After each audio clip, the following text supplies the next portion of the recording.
All right, RV. What's Pine Threads? Buddy's company. Tanner. Yeah, Tanner. How's Pine Threads going? I saw he was at some trade show. Yeah. No, he was at Dirtquake. Oh, okay. He was at Dirtquake. Yeah. So. Is he killing it? It's a little hobby. Yeah. Yeah, it's cool. You know, we always talked about trying to doing something fun and just between me and him, and keeping it small and not serious, just fun. So it doesn't matter kind of where it goes, type of thing. Attitude. Yeah. Just do some stuff that's cool that we want to wear, and that's what he's doing. Has it helped him out with the barber girls at all? The barber? No, he's all locked down now. Is he? Yeah, he's all locked down now. Yeah, he's got a good chick though. That's good. Good for him. So dude, we're really impressed with your track out here, and you've been telling us about it for quite a while. It's good to get up here, and dude, it's bitching. It's pretty cool. It's a really cool setting where we're at with all the fir trees, and I mean, really, there's not a better place in the summertime than the Northwest. So yeah, no, it's cool. We're able to produce a pretty good track with some big ruts and decent braking bumps, and it's nothing really that the Northwest has. You know, to really build skill and you know, make the riders better, they have to ride stuff that they don't like. Yeah. So the school this weekend, what was it like interacting with a bunch of amateurs and kids and old dudes? It was good. I mean, I think that was my biggest worry. You know, like you know, you're gonna hold this. You're a retail, and you know I was just worried about the failure part of it. You know, and I think everybody had an awesome time. Track was really good. Track was really rough, really ruddy. We didn't have any injuries. We were able to, you know, kids rode. Everybody that was here rode a lot. Mm-hmm. And myself, Jake, Ivan, Tommy, and Whipple and Carson were able to, you know, pretty much hit every kid and every adult that was in the camp, you know. So I'm sure we had some hiccups. We had some areas we could be better, for sure. I know that, but I think we did a pretty damn good job for round one. How'd you select your coaches? Basically somebody that I knew that could come up and do it. No, I hit up Jake, and I knew he was kind of in between deals, and he said he wasn't gonna race outdoors. So I said, hey, I'm putting on this camp. Do you want to come? And he's like, yeah, I'm free. So, and same with Ivan. You know, you know, doing stuff like this is pretty cool, and it gives back. And you know, we did it real casual. We were able to you know, put on the camp out here inside the track, and then as soon as that got done, we went down to the building, and campfire was going and music playing and food was getting made. So very casual setting for the kids and the adults, and questions, and you know, just being able to you know, be there for any of the questions and have the answers. Yeah. And at that, when it's really casual like that, they don't feel pressure. It's like, oh, he's busy or he's this or that. That's what we were all there for. Yeah. And we were there, you know, every night till 10, 11 o'clock, you know, and just having a good time. So the feedback I got from a couple people I was talking to was like, man, RV, he's really cool. He's like a normal dude, but he seemed like such a dick when he was racing. Why were you such a dick, dude? I'm serious, man. You know, yeah. When you're in that position, you got a lot of stress, a lot of weight on your shoulders to produce. Our job is to win races. At least mine was. You know, and everybody wants to do well. So I took it really serious, and maybe it could have been partly reason why my career was a little shorter than some others, but. You know, now that I'm gone, I'm not racing professional anymore. It is more relaxed. I'm more relaxed. You know, things are I can have fun at events like this, and go places, and you know, not have to jump back right on the plane and go back and start training and riding and going to the next race. So when you retired, I mean, I think it's pretty easy to say you were burnt out. How long were you like, I don't want to see a motorcycle, I don't want to ride a motorcycle? before the itch came back? Because I mean, obviously you're loving it and having fun now. I mean, I still don't. I ride probably once every 3 months, probably.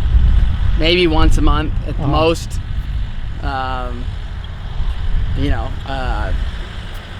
it's fun. It's still I still the track side for me is still the track side. Like what to me that I still, and I've said before, is like riding up in the hills and the single track and the trails and and seeing the beautiful scenery and things like that, not just burning laps around the track. You know, I did that for so many years that, you know, laps are laps, you know. Yeah. What do you okay, so when you're training and racing, you'd work out all the time, you'd watch what you eat, burn laps, go to sleep early. What's the best thing about being retired? Best thing about being retired? Beer? Well, you can tell. No, I'm not saying that. No, I think at first, I'm obviously pretty busy now, and I'm doing, you know, my hands are in a few different, you know, pots right now. Yeah. But the best thing right off the bat is no schedule. Like, you know, you go here if you want, or you know, you're never. I wasn't made to. At that point, I don't have to go here. I don't have to go there. I'm not getting pulled here, getting pulled there. Yeah. Or so that was probably for me the best thing, is just the zero schedule. You know, it's you know, you just do what you want when you want, type of thing. Well, you got the kids now and can't now, but did you ever like wake up and just stay in bed all day with like a box of Oreos or something? No, definitely slept in, you know, like, you know, actually the older I get, the earlier I wake up, it seems like, especially with the kids now, they're up at, you know, 5:36.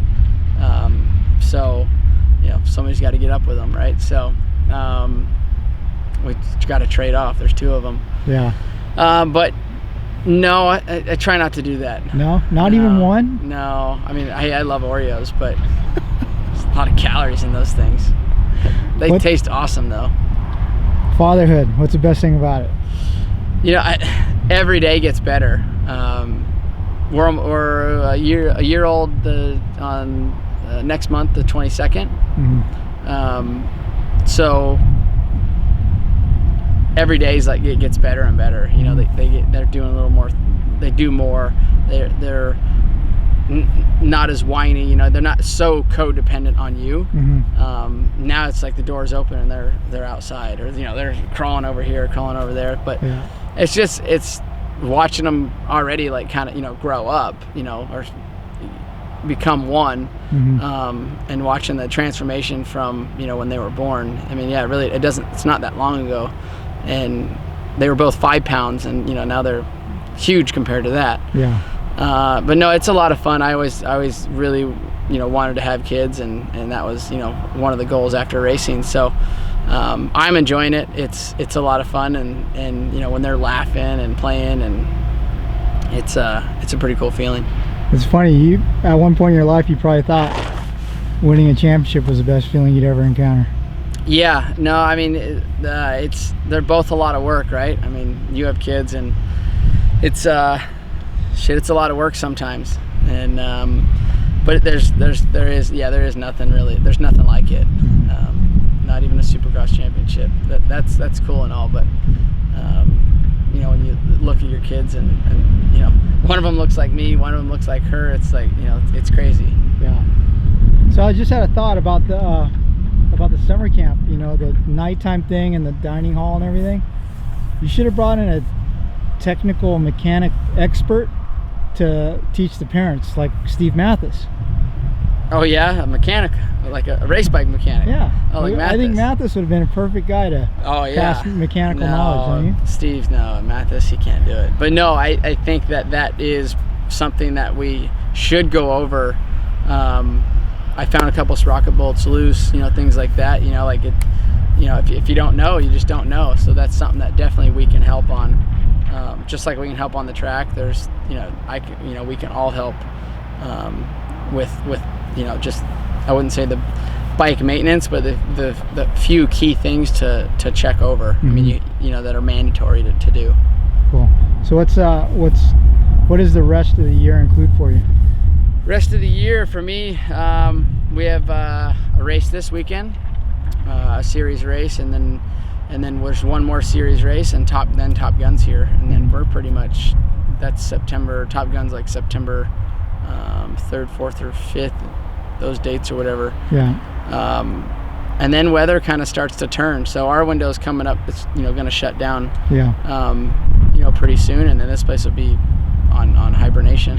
Yeah. What about for you though? What's your schedule like? For me, that's what to be determined, I guess.